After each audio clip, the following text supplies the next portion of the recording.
Let's look at an ancient Egyptian red quartzite head of a priest that was in the recent Christie's auction. This is Artifact Insight.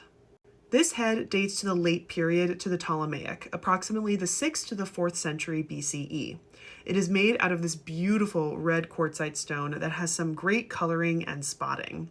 The reason that we know that this is most likely the head of a priest is because he's got a bald head.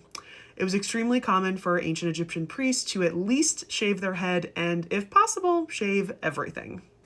There are actually quite a few very famous shaved head statues that we have, most famously the Boston green head and the Berlin green head.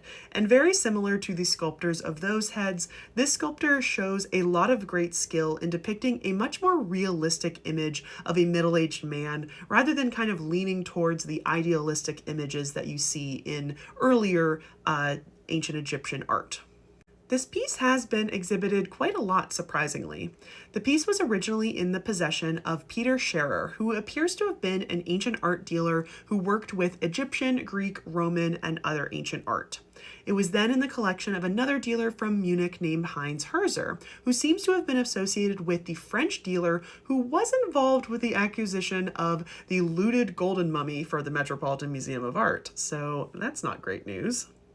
It was then in the Rissandro collection, which was one of the most renowned private collections of ancient Egyptian art.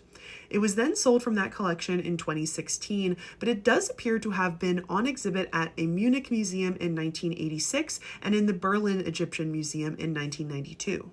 The estimated price was to go from 30,000 to 50,000 British pounds, and the price that it went for was 35,280 pounds.